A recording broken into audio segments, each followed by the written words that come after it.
नमस्कार, स्वागत है आपका डीबी लाइव के इस खास कार्यक्रम में। मैं हूं समीर आत्मज मिश्र।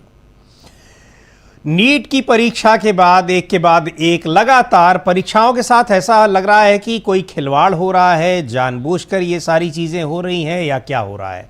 सीबीएसई की परीक्षा में वहाँ पर अंक पत्रों को लेकर जो हुआ वो सबके सामने है।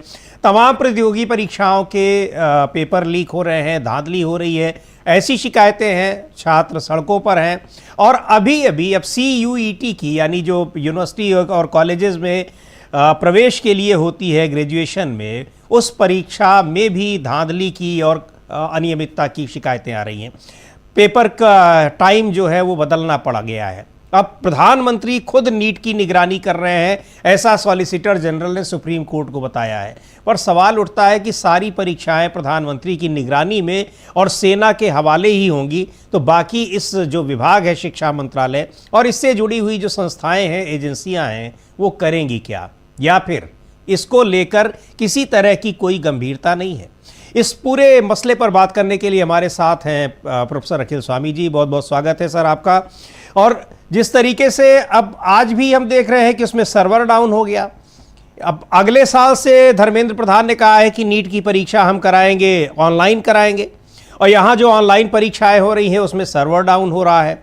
इसके अलावा भी कई ऑनलाइन परीक्षाएं हुई जिसमें तमाम तरह की धांधली की शिकायतें आती रही हैं। यानी कोई फुल प्रूफ सिस्टम नहीं है ऑनलाइन परीक्षा का भी, और सिस्टम है लेकिन आप वो सिस्टम बना नहीं पा रहे हैं अभी तक जितनी ऑनलाइन परीक्षाएं हो रही हैं। तो क्या हो रहा है, ये जानबूझकर ये सारी चीज़ें हो रही हैं? और अब जबकि प्रधानमंत्री निगरानी कर रहे हैं नीट की, तो नीट के अलावा दूसरी परीक्षाओं में भी आ रहा है। क्या पूरा शिक्षा मंत्रालय चाहता है कि सारी परीक्षाएं प्रधानमंत्री की ही निगरानी में हो?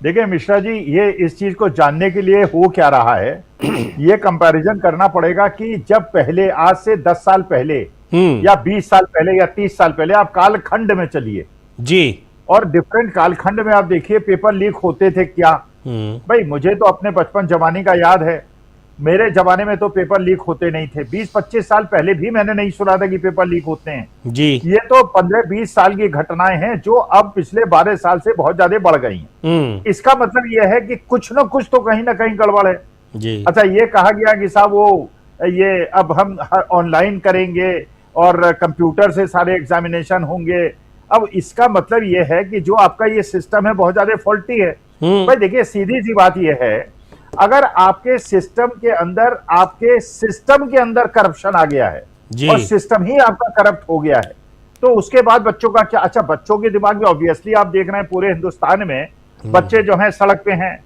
बैनर्स लेके हैं, कोई कॉकरोच जनता पार्टी का लेके है, कोई कांग्रेस है, कोई NSUI वाले हैं, यूथ कांग्रेस वाले हैं, जो गैर राजनीतिक लोग हैं वो भी सड़क पे है। क्योंकि मानी बात है कि जब बच्चों का भविष्य बिगड़ रहा है तो उसमें केवल कांग्रेस के समर्थक तो है नहीं, आम आदमी पार्टी के समर्थक तो है नहीं, इसमें भारतीय जनता पार्टी के समर्थक भी हैं। अच्छा, बच्चों को अवसादग्रस्त कैसे देखा जाए? इसका मतलब यह है कि जो सिस्टम था असल में पिछले 10 साल के अंदर भारतीय जनता पार्टी को शायद एक गलतफहमी हो गई थी कि अंधभक्ति इतनी ज्यादा बढ़ गई है, लोग आंख मूंद के इतना ज्यादा विश्वास करने लगे हैं कि जो भी होगा उसे सहन कर लेंगे। और ये बात सही भी है। देखिए, हमने सहन किया भी, नोटबंदी को हमारे देश की जनता ने सहन किया कि नहीं, वरना इतना मूर्खतापूर्ण निर्णय था। एक अर्थशास्त्र का ज्ञान रखने की वजह से मैं कह सकता हूं इससे बड़ा। और एक पॉडकास्ट में मुझसे पूछा गया कि साहब ये कोविड की वजह से देश की अर्थव्यवस्था बर्बाद हुई क्या? मैंने कहा वास्तविकता यह है, नोटबंदी की वजह से देश की अर्थव्यवस्था बर्बाद हुई और वहीं से नींव पड़ गई थी। अब इसका अभी, लेकिन लोगों ने उसका दंड नहीं दिया भारतीय जनता पार्टी को। उसके बाद कोविड का मिसमैनेजमेंट चली हमारे देश में, तो ये कह दिया गया कोर्ट में कि साहब हमने किसी को मना नहीं किया था और हमने किसी को वैक्सीनेशन के लिए फोर्स नहीं किया था और कोई मरा ही नहीं। पार्लियामेंट के अंदर कह दिया क्या, कोई मरा ही नहीं, कोई हार्ट अटैक से मरा, कोई दूसरी वजह से मरा, कोविड की वजह से नहीं मरा। जबकि वर्ल्ड हेल्थ ऑर्गेनाइजेशन लाखों में संख्या बताती है।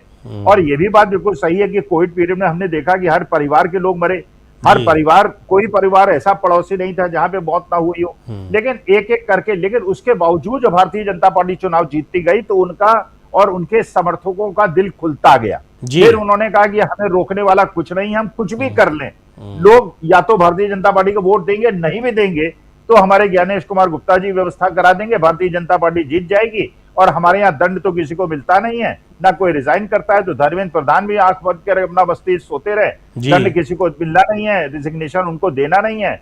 एनटीए के जो बड़े बड़े 2024 में हुआ उसमें भी कहीं कोई कार्रवाई नहीं हुई, और बल्कि जब माननीय सुप्रीम कोर्ट ने कह दिया कि री एग्जामिनेशन कराने की आवश्यकता नहीं है, और इस बार तो चलिए सुप्रीम कोर्ट जो है बहुत ज्यादा स्ट्रिक्ट है, लेकिन उसकी स्ट्रिक्टनेस देखी जाएगी, फाइनली निर्णय क्या होता है, क्या वो धर्मेंद्र प्रधान को, एनटीए चेयरमैन और डायरेक्टर को जेल भेजते हैं कि नहीं भेजते हैं, वरना ये तो ऐसा अक्षम्य अपराध है जिसमें तो कठोरतम बल्कि फांसी की सजा होनी चाहिए बच्चों के साथ खिलवाड़ करने वाले। और जो भी पकड़े जा रहे हैं, जिन पे प्रूफ हो रहा है कोर्ट में, एक फास्ट ट्रैक कोर्ट बनाइए, पता चलाइए किन लोगों ने इसमें किया है, पैसा कमा। लेकिन सिस्टम इतना ज्यादा करप्ट हो गया है, और ये केवल एक लीवरेज लेने के लिए माननीय कोर्ट में कह दिया गया कि साहब माननीय मोदी जी उस पर सुपरविजन करेंगे। आप बताइए माननीय मोदी जी कैसे सुपरविजन कर सकते हैं? अगर मान लीजिए रफेल से पेपर आप भेज देंगे, बड़े बड़े अपने जेट से पेपर, फाइटर जेट से जो लाखों करोड़ों डॉलर में खरीदे गए हैं, वो तो फाइट करने के लिए चलिए आप पेपर में डिस्ट्रीब्यूट करा देंगे, पेपर सेटर कोई और होगा, पेपर एग्जामिनर कोई और होगा। तो जब ये सीबीएसई के एग्जाम में पता चल रहा है कि वो जो स्कैंड कॉपी है वही कॉपी आधी जची है, एक कॉपी पन्ना किसी दूसरे स्टूडेंट का है, दूसरा पन्ना, इसका मतलब लोगों को ये लगने लगा था कि दंड तो मिलना नहीं है, जितना पैसा कमा सकते हो। हाँ, मतलब जितनी अंधेर गर्दी करनी हो कर लो, क्योंकि ये बिल्कुल साफ दिखाई पड़ रहा है। सीबीएसई वाले मामले में तो अंधेर गर्दी की हद हो गई है, और ये नीट का भी मामला इसी तरीके से है। और ये बहुत ही महत्वपूर्ण बात आप कह रहे हैं कि यहाँ पर अगर जनता की नाराजगी का आपको कोई डर नहीं है कि वो आपको गद्दी से उतार भी सकती है, और ये डर अगर खत्म हो गया तो फिर आप क्या ही ज़रूरत है।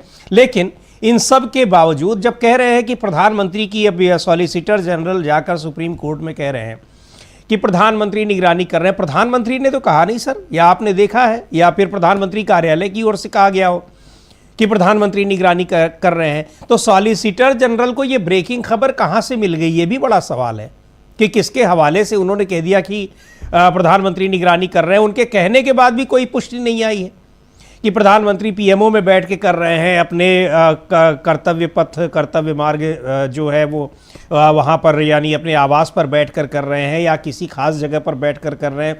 पूरा राडार उन्होंने ड्रोन का सिस्टम लगा लिया, कैसे निगरानी कर रहे हैं? ये भी तो बड़ी बात है। और एक परीक्षा की निगरानी कर रहे हैं, तो अब लीजिए, अब आप सीबीएसई की भी करिए, अब आप सीयूईटी की भी करिए, तो कितनी निगरानी वो करेंगे? या फिर या सुप्रीम कोर्ट को भी बहला दिया गया कि प्रधानमंत्री निगरानी कर रहे हैं, बहुत सही दिशा में सारा काम हो रहा है। नहीं तो क्या मतलब, इसका मतलब यह है कि अगर मोदी जी की निगरानी करने से नकल रुक सकती है, हाँ, तो धर्मेंद्र प्रधान की आवश्यकता क्या है? आवश्यकता बिल्कुल भाई, अगर सिस्टम मान लीजिए आपका करप्टेड नहीं है, सिस्टम करप्टेड नहीं है, और इसके बावजूद पेपर लीक हो रहे हैं, इसका मतलब धर्मेंद्र प्रधान जो है वो एक अकर्मण्य आदमी है, इनकॉम्पिटेंट आदमी है।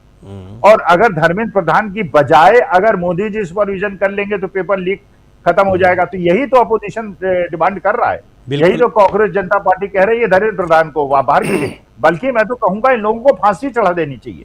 10-15 लोगों को अगर पेपर लीक के मसले में फांसी चढ़ा दिया जाए तो एक वो रहेगा कि कोई भी हिम्मत नहीं करेगा। लेकिन अब हमारे देश में देखिए हो क्या रहा है, आसाराम बापू जी को पैरोल मिल जाती है, राम रहीम को पैरोल मिल जाती है, और राम रहीम को तो पिछले 6-7 साल में 3-4 साल की पैरोल मिल चुकी है, जबकि वो अच्छा आसाराम को भी पैरोल मिल जाती है, फिर वो काशी विश्वनाथ टेम्पल में जाके वीआईपी अपना दर्शन करते हैं। और दूसरी तरफ देखिए मिश्रा जी, विनेश फोगाट के साथ क्या होता है। विनेश फोगाट क्योंकि मां बन चुकी हैं, इसलिए उनको कहा जाता है कि अब आप जो है पार्टिसिपेट नहीं करेंगी। सुप्रीम कोर्ट निर्णय देता है, चलिए माननीय सुप्रीम कोर्ट का धन्यवाद, वो कहता है ये कौन सी बात हो गई भाई, मां बनने से आप कैसे, वो जो हमारी मणिपुर की वो थी बॉक्सर मैरी कॉम, वो मां बनने के बावजूद वो अपना विश्व पदक जीतती नहीं। अच्छा, वो विनेश फोगाट जिसने हमारे देश को गौरव दिलाया, और आज उसका पहला बाउट था, पहले बाउट फर्स्ट मैच में 7-1 से जीती। तो इसलिए केवल because she is MLA of Congress, तो भारतीय जनता पार्टी के अगेंस्ट बोलने का मतलब है ना तो आपको प्रोफेसरशिप मिलेगी, ना आपको सरकारी नौकरी मिलेगी, आप पे ईडी सीबीआई की रेड हो जाएगी, आपको खेल कूद में, अरे हमारे देश को एक पदक मिलना निश्चित था पिछली बार, जी। जब विनेश फोगाट ने सेमीफाइनल जीत लिया था, अगर उसमें हमारे रणनीतिकार जाके ये कहते कि साहब उसकी तबीयत खराब है, वो पार्टिसिपेट नहीं कर सकती, वो हॉस्पिटल में भर्ती है और डिहाइड्रेटेड थी वो, तो उसको सिल्वर मिल जाता जी। अब वो जीत जाती जी। तो लेकिन यहां इन्होंने क्या किया, वहां जाके उसका वेट करा दिया, वेट में वो अनक्वालिफाई हो गई, उसको ब्रॉन्ज भी नहीं मिला। तो इस प्रकार के षड्यंत्र अगर आप करते हैं और धर्मेंद्र प्रधान को प्रोटेक्ट करने के लिए आप तैयार बैठे हुए हैं, उनके लिए सारे 7 खून माफ है। तो अब मोदी जी अगर सुपरविजन कर रहे हैं, इसका माने अब कोई पेपर लीक नहीं होगा। फिर मोदी जी सारे जितने पेपर्स हो रहे हैं हिंदुस्तान में, उनका सुपरविजन क्यों नहीं कर लेते? फिर ये बताइए, अगर मोदी जी सुपरविजन कर भी रहे होते, मान लीजिए सीबीएसई में कर रहे होते, और सीबीएसई में बच्चे की कॉपी जो स्कैन हुई, जो बाद में बच्चे के मांगने पे उसको भेजी गई, वो पन्ना पूरा का पूरा जो है ब्लड है, उसे कोई टीचर चेक ही नहीं कर सकता। फिर बच्चा कह रहा है ये कॉपी मेरी है ही नहीं, ये तो कॉपी किस दूसरे की है, मैंने पेपर दिया है फिजिक्स का, कॉपी जांच दी गई है ज्योग्राफी की। तो ये मोदी जी क्या कर लेंगे इसमें? भाई ये तो स्कैन करने वाले मोदी जी तो रहेंगे नहीं, कॉपी जांचने वाले भी मोदी जी नहीं रहेंगे। भाई मोदी जी तो मतलब ये है ना, वो ये देखेंगे कि पेपर का ट्रांसपोर्टेशन जो है उसमें कोई लीकेज ना हो।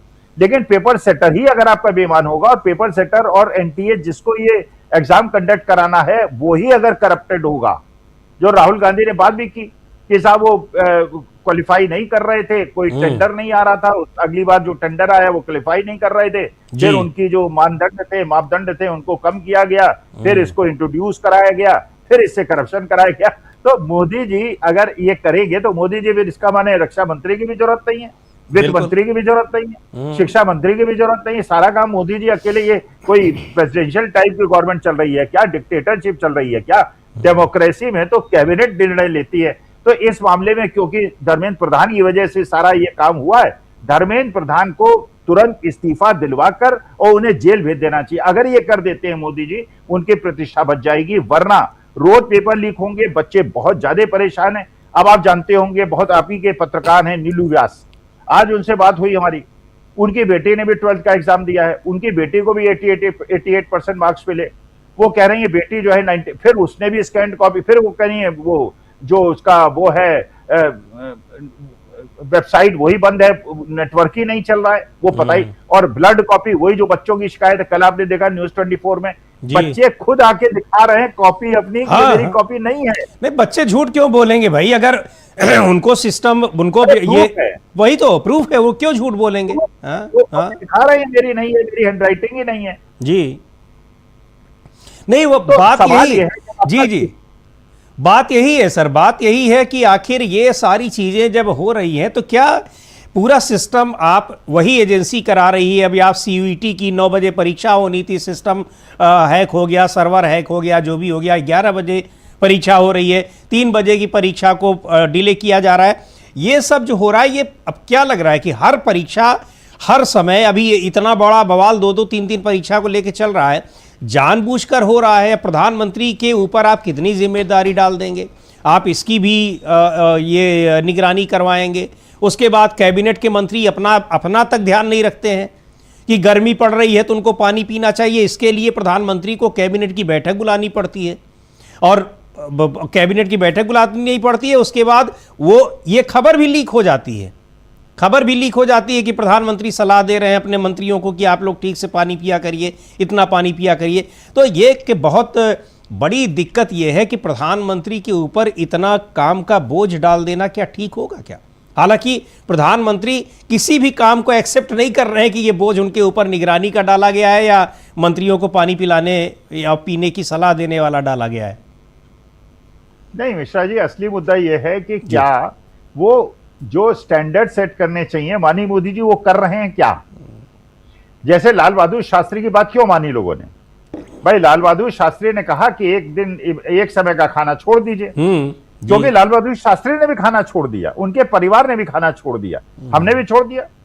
भाई महात्मा गांधी अगर एक धोती में चलते थे तब हम लोगों को लगता था कि हमारा नेता जिसको हम आदर्श मानते हैं वो आदमी ऐसा है जिसको हमको इंस्पायर करता है। भाई अब आप बताइए ना, अगर आप दिन में 5 ड्रेस बदलने लगे और 12,000 करोड़ के हवाई जहाज में घूमें और 15 करोड़ की गाड़ी में घूमें और विदेश जाएं, कहीं चॉकलेट बांटें, टॉफी बांटें, फिर अभी जैसे आपके नितिन नवीन जो हैं वो उत्तराखंड गए, 40 गाड़ियों का काफिला उनके साथ चला, फिर हमें बताया जाता है बस में चलिए, टेम्पो में चलिए। आज आपको खुशखबरी मिली होगी, आप तो यूपी में बैठे हुए हैं, जी, रहते भी शायद यूपी में ही होंगे। हाँ हाँ, यूपी बिल्कुल में 10% बिजली, यूपी बिल्कुल में खुशखबरी 10% मिली। बिजली का बिल बढ़ गया है। जी हाँ, सरचार्ज अच्छा, देना ये भी होगा, आपको पता, सरचार्ज बंबई में सरचार्ज देना होगा, और 2 रुपए जो है सीएनजी में और बढ़ गया है। जी हाँ, नहीं अब देखिए, बंबई में 88 रुपए का सीएनजी है। यूपी में तो सरचार्ज इसलिए देना होगा कि हम पिछले 1.5-2 महीने से लोग बिजली बहुत बचत कर रहे थे। बचत इसलिए कर रहे थे कि बिजली आ नहीं रही है, जब आ नहीं रही है तो बिजली का इस्तेमाल नहीं होगा।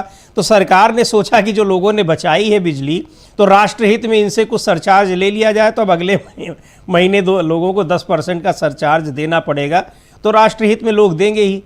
लेकिन फिर सर वही बात आती है कि आप यहाँ भी देखिए कि सरकार का कॉन्फिडेंस, जो आप चर्चा कर रहे थे कि 2 महीने से बिजली को लेकर लोग सड़क पर हैं, जो पावर हाउस स्टेशन है वहाँ पर कर्मचारियों को, अधिकारियों को लोग घेर रहे हैं। हालांकि अब उनकी क्या गलती है, लेकिन इन सब के बावजूद और सरकार बिजली देने में नाकाम है। बड़ी हाई पावर्ड मीटिंग होती है, मुख्यमंत्री खुद इस मैटर को कहते हैं कि हम अब सल्ट आएंगे। इन सब के बावजूद कहीं कुछ सुधरता नहीं है, और उसी समय आकर कहते हैं, एक आदेश जारी होता है कि अब 10% का सरचार्ज लिया जाएगा। यानी जनता के गुस्से का, जनता की नाराजगी का, जनता के असंतोष का कोई भी खौफ सरकार पर नहीं है। ये बिल्कुल साफ दिखाई पड़ रहा है। देखिए, पीएनजी के दाम भी बढ़ गए हैं। हाँ, केवल सीएनजी के दाम नहीं बढ़े, जी, पीएनजी का, पीएनजी कौन सप्लाई करती है? या तो इनप्रेस गैस करती है या अडानी गैस करती है। मेरे घर में अडानी गैस है। अच्छा, 50 पैसे दाम इन्होंने भी बढ़ा दिए हैं। अच्छा, जब से ये आपदा आई है, ईरान इजराइल का युद्ध हुआ है, अडानी गैस के शेयर 50% बढ़ गए। तो जो लग रहा था ना कि जो 90,000 करोड़ डॉलर उन्हें इन्वेस्ट करना है अमेरिका के अंदर, जी, वो पैसा कहां से आएगा? तो हम आप दे रहे हैं।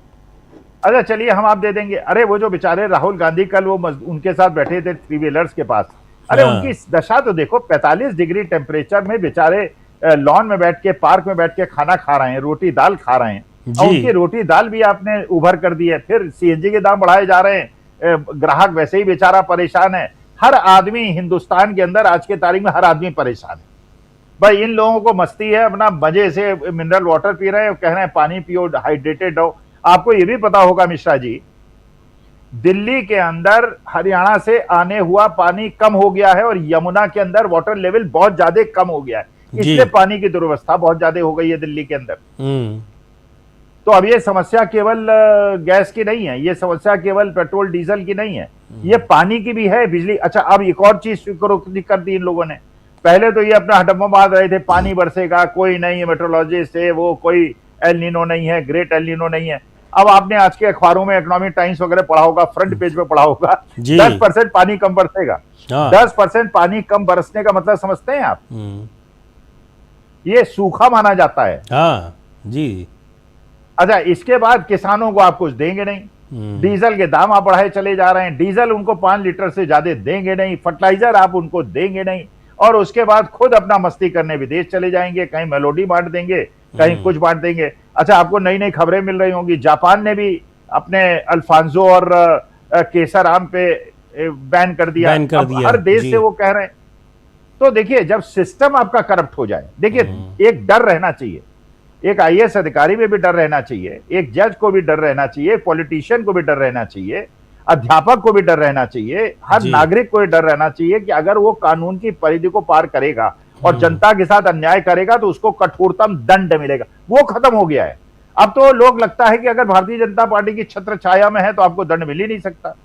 तो वो सारे आईएएस अफसर, जज जो जाके खड़े हो जाते हैं, सब ठीक है साहब, जो आप कहिए कर देते हैं। लेकिन फिर जनता के रोष को कैसे आप झेलेंगे? जनता तो भाई जनता है, जनता तो अपना अधिकार मांगेगी, और उसे अगर आप हक नहीं देंगे तो फिर उसके बाद स्थिति बहुत ज्यादा खराब हो जाएगी। पानी की समस्या, बिजली की समस्या, गैस की समस्या, आमदनी की समस्या, हर चीज की समस्या हो रही है। लेकिन वो रामदेव को आप बड़ी बड़ी लैंड दे दीजिए, अडानी साहब को बड़ी बड़ी लैंड दीजिए, लोगों को, पूंजीपतियों को पैसा दे दीजिए, उनके ऋण माफ कर दीजिए, अनिल अंबानी साहब को राफेल का एसोसिएट बना लीजिए, और उसके खिलाफ ईडी सीबीआई की रेड करा दीजिए, उनको फ्रॉड कंपनी बता दीजिए, और गरीब जनता 50,000 रुपए का लोन वापस ना करे, सड़क पे घसीटते हुए ले जाइए। भाई जनता कब तक बेचारी गरीब, हम लोग तो तब भी we can afford, but we are also feeling the pinch. आप भी अफोर्ड कर सकते हैं, अभी ऐसा नहीं है कि आपकी स्थिति वो आ गई हो ये साहब, लेकिन आपने भी, भाई हमने भी खरीदारी बंद कर दी। अच्छा, हमने खरीदारी बंद कर दी, फल कम खाने लगे, हर चीज सब्जी कम खाने लगे, दूध कम पीने लगे, क्योंकि दाम बढ़ गए हैं, तो मानी बात है बजट पे इंपैक्ट पड़ता है। लेकिन इसकी वजह से जो फल बेचने वाला है उसके जीवन में क्या प्रभाव पड़ रहा है? बिल्कुल, अगर हम घर से नहीं निकल रहे हैं, थ्री व्हीलर वाला, ओला उबर वालों पे क्या प्रभाव पड़ रहा है? पूरी इकोनॉमी हमने ठप कर दी है, क्योंकि हिंदू मुसलमान, गाय हमारी माता है, हमें कुछ नहीं आता है। अरे भैया, और 15 साल के बाद शुभेंदु अधिकारी कह रहे हैं गाय काट लो, कोई परेशानी नहीं। मैंने माँ बूढ़ी हो जाए तो उसे काट के खा जाओ।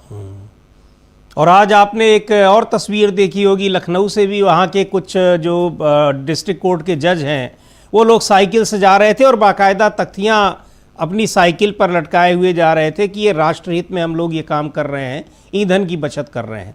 मतलब ये न्यायपालिका के से जुड़े लोग, ये जज साहिबान, ये भी प्रधानमंत्री ने अगर कह दिया है, जबकि कोई मतलब उसका नहीं है कहने का, प्रधानमंत्री कह रहे हैं, खुद भी उसका पालन नहीं कर रहे हैं, इन लोगों की कौन सी मजबूरी है जो उनको एक खुश करने में लगे हुए हैं? कुछ तो होगा ही। और अगर इतनी मजबूरी में प्रधानमंत्री के आदेशों का पालन कर रहे हैं तो इनकी न्याय व्यवस्था में कितनी पारदर्शिता होगी? अब ये सवाल तो उठेगा ही, उठ भी रहा है।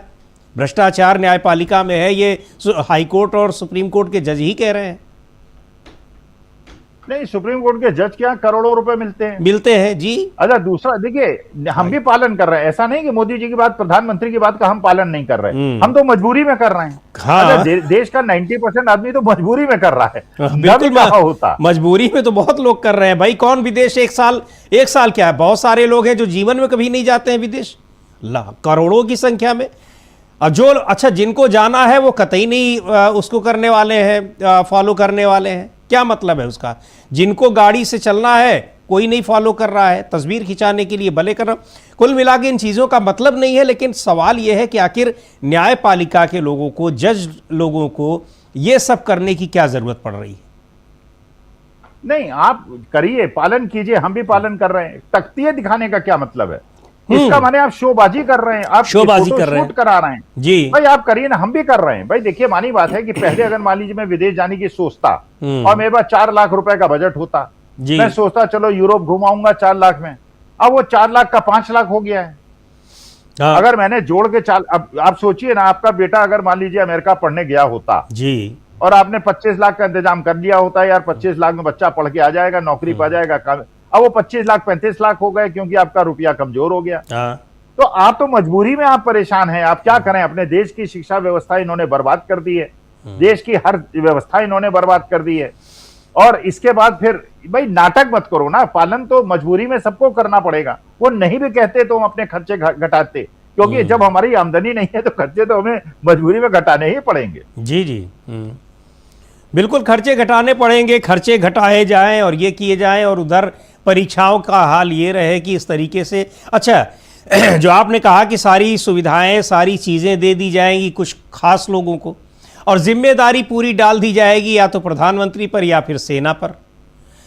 अब इन 2 लोगों की बदौलत आप क्या क्या करेंगे? और अगर सेना परीक्षा कराने लगेगी सर, तो फिर क्या शिक्षा मंत्रालय की जरूरत क्या रह जाएगी? इसको भी फिर मर्ज कर दिया जाए रक्षा मंत्रालय में? नहीं, इसका फायदा पाकिस्तान और चीन उठाएंगे। भाई आप सोचिए, अगर सेंट्रल रिजर्व पुलिस ये कराएगी इलेक्शन, हाँ, और आपकी सेना जो है वो एग्जाम कराएगी, तो पाकिस्तान चीन कहेंगे चलो अच्छा मौका है, घुस चलो। जैसे कारगिल में क्या हुआ था भाई, कारगिल हम अटल जी का बड़ा सम्मान करते हैं, लेकिन अटल जी के जमाने में ही तो ये हुआ था ना। पाकिस्तानी सेना हमारे देश के अंदर आके बैठ गई थी और अटल जी को नहीं पता चला था। हाँ। मुशर्रफ खुद हिंदुस्तान की सीमा के अंदर बैठा रहा बहुत दिन। ये तो चलिए हमारे जाबाज सैनिक थे, हमारी सेना थी, मार मार के उनको भगा दिया, लेकिन एक प्रकार का इन्वेजन कर लिया था, वो हमारे देश के अंदर बैठे हुए थे। अच्छा, जब सेना हमारी एग्जाम कराएगी और वो इन्वेस्टिगेशन भी कराएगी, कॉपी भी जांचेगी, वो कहेंगे भैया अच्छा टीचर क्या करेंगे? अरे सर टीचर को नहीं मिश्रा जी सुनिए, टीचर को भूसा इकट्ठा करने की जिम्मेदारी दे दी है। भाई टीचर भूसा इकट्ठा करेगा।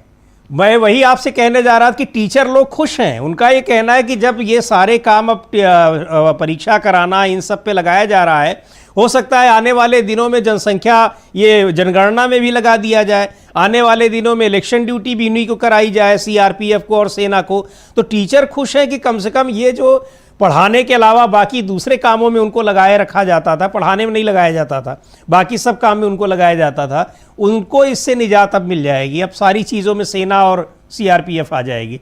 नहीं नहीं, मकसद इनका डिफरेंट है। देखिए ये जानते हैं कि हमारे देश के अंदर सेना अधिकारियों के खिलाफ लोग भूखते नहीं है जी, तो इन्होंने सेना को, जनता को आमने सामने खड़ा कर दिया है। और ये बहुत खतरनाक पहल है, बिल्कुल, it's a very dangerous move.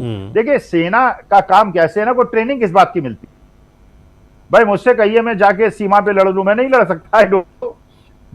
मुझे कुछ नहीं पता है सेना के बारे में और अपनी रक्षा, मेरे को टीचिंग करा लीजिए आप। तो मैं अच्छा वो सेना जो है उसे लड़ना आता है, उसे आपने लगा दिया परीक्षा कराने में। अच्छा कल अगर पेपर लीक हो जाएगा और बच्चे सड़क पे आएंगे तो कहेंगे देखो सेना के अगेंस्ट बोल रहे हैं भाई, ये तो सेना ने कराया है। अब यार सेना कहेगी भैया ये मेरा काम ही नहीं है। अब ज्योग्राफी वाले से आप कहें फिजिक्स पढ़ा दो, फिजिक्स वाले से कहो मैथमेटिक्स पढ़ा दो, मैथमेटिक्स वाले से कहो इकोनॉमिक्स पढ़ा दो, कैसे पढ़ाएगा भाई? हर आदमी का अपना एरिया ऑफ कॉम्पिटेंस होता है। और अब वो आरोप भी नहीं लगा सकते हैं कि लीक आप कह देंगे कि ये देखिए सेना पर सवाल उठा रहे हैं, ये हमेशा सेना पे सवाल उठाने वाले। सेना पे हम जैसे सर्जिकल स्ट्राइक हमने कराई, लोग उठा रहे हैं इसका मैंने दहशत। तो जो स्टूडेंट कहेगा पेपर लीक हो गया का ये देशद्रोही है, देखिए सेना पे प्रश्न उठा रहे। अरे यार सेना का काम ही नहीं है वो जो आप उससे करने के लिए कह रहे हैं। सेना को इनकार कर देना चाहिए। सेना कहेगा यार ये हमारा काम नहीं है, हमें सेना सीमाएं देखनी है, हमको पाकिस्तान और चीन बांग्लादेश का बॉर्डर देखना है, हमारा काम एग्जाम कराना नहीं है, अपने टीचर से कराइए। पेपर बंटवाना और पेपर ले जाना, पेपर की पोर्टिंग करना। वो पता चला वो आर्मी की ड्रेस में जनरल साहब जो हैं टोपी वोपी लगा के अपने वो बिल्ले विल्ले लगा के अगर इन्विजिलेशन करेंगे।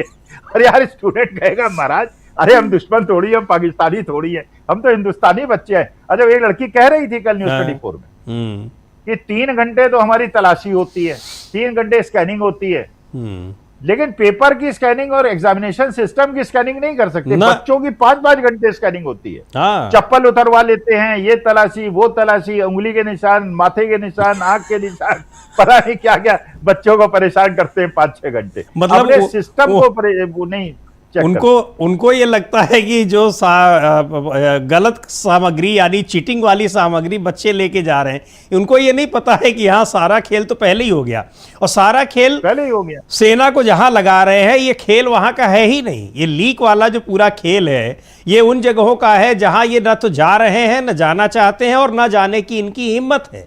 क्योंकि ये बिल्कुल साफ है जो कहा जा रहा है कि इसमें बड़ी मछलियां सीधे तौर पर इन्वॉल्व हैं। कोई कर्मचारी, कोई पढ़ाने वाला कोचिंग का टीचर, कोई ये ऐसे लोग नहीं इन्वॉल्व हैं इसमें। ये पूरी शुरू से लेकर और आखिर तक इसमें एक एक स्टेप जो है वो तार सीधे जुड़े हुए हैं यहाँ पर बड़े पैमाने पर। वो चाहे एनटीए के बड़े अफसर हों और चाहे शिक्षा मंत्रालय के बड़े अधिकारी से लेकर मिनिस्टर तक हो। ऐसे ही नहीं इस्तीफा मांगा जा रहा है, लेकिन अब चूंकि एक दूसरे को क्लीन चिट देने का काम चल रहा है तो चल रहा है, पर लगता नहीं है सर कि ऐसे काम चल जाएगा। क्योंकि छात्र और लोग, युवा जिस तरीके से सड़कों पर उतरे हुए दिखाई पड़ रहे हैं और उस पर आग में घी का काम करने ये एजेंसियां खुद कर रही हैं कि एक के बाद एक दूसरे पेपर को फिर गड़बड़ा रही हैं। अब आज जिस तरीके से सीयूईटी वाली हुई, पूरे कई सारे सेंटरों पर हमने देखा बड़ा हंगामा होता रहा। अभी और भी कई परीक्षाएं होंगी और कोई भी परीक्षा शायद ही एनटीए जो कराती हो, कोई भी परीक्षा ठीक से बिना धांधली के पाक साफ तरीके से नहीं हो पाती है। ये हर बार होता है। तो अब देखते हैं ये जो एक दूसरे के खिलाफ कि तू बड़ा या मैं बड़ा वाला चल रहा है। नहीं मिश्रा जी, अभी राहुल गांधी से जो बच्चे मिले सीबीएसई वाले, एक लड़की ने कहा, आपने सुना होगा पूरा, उसने कहा हमें यही भरोसा नहीं अगला पेपर में क्या होगा, उसके अगले पेपर में क्या होगा। बिल्कुल हमारा कॉन्फिडेंस हिल गया है। भाई जो इन्होंने चुनावी प्रक्रिया में किया है वही इन्होंने एग्जामिनेशन सिस्टम में कर दिया जी, यार तुम कुछ भी लिखो, नंबर हम अपने हिसाब से देंगे, अपने हिसाब से देंगे। हाँ, वोट तुम किसी को भी दो, हम अपने हिसाब से काउंट कर लेंगे, वही आज शुरू कर दिया। लेकिन ये नहीं समझ रहे यहाँ बच्चों से मुकाबला है जी। अच्छा बच्चे यार, हर घर में बच्चे हैं। हाँ, तो हम ऐसा तो है नहीं हम अपने बच्चों से अलग हैं, हमारे बच्चों हमारे दुख हैं, पूरा देश। फिर ये वो वाली जो स्थिति हम नहीं चाहते कि हो जाए, वो हो जाएगी, क्योंकि पानी पिल नहीं रहा लोगों को, डीजल पेट्रोल मिल नहीं रहा, आमदनी उनकी हो नहीं रही, खर्चा कर नहीं पा रहे, इकोनॉमी ठप हो रही है, रुपया कमजोर होता जा रहा है, हर तरफ से फिर एग्जामिनेशन लीक हो रहे हैं, फिर वहां नियुक्तियां नहीं हो रही हैं बच्चों की, वहां भी लेटरल एंट्री हो रही है, सब आरएसएस बीजेपी के लोग घुसाए जा रहे हैं। तो इतना ज्यादा फ्रस्ट्रेशन हो गया है कि मैं अपने देश के लिए चिंतित हूं, भारत माता के लिए चिंतित हूं। चिंता स्वाभाविक है, और एक के बाद एक इस तरह से जब पूरी परीक्षा प्रणाली एक बिखरी हुई दिखाई पड़ रही है, ऐसा लग रहा है कि निगरानी भले प्रधानमंत्री कर रहे हो लेकिन किसी की निगरानी और किसी के नियंत्रण में दिख नहीं रही है, तो ये चिंता होना स्वाभाविक है। बहुत बहुत शुक्रिया प्रोफेसर अखिल स्वामी जी इस कार्यक्रम में शामिल होने के लिए, अपनी बात रखने के लिए। और ये चिंता निश्चित तौर पर ये देश के युवाओं की ही नहीं, ये पूरे देश की है, क्योंकि हर घर में युवा हैं और युवाओं के भविष्य से ही देश के भविष्य का निर्माण होता है, देश का भविष्य उससे तय होता है। तो क्या कुछ होगा, सरकार भी इस बात को सोचेगी या नहीं, ये देखना होगा। इस कार्यक्रम को भी यहीं समाप्त करते हैं। मुझे दीजिए इजाज़त। नमस्कार।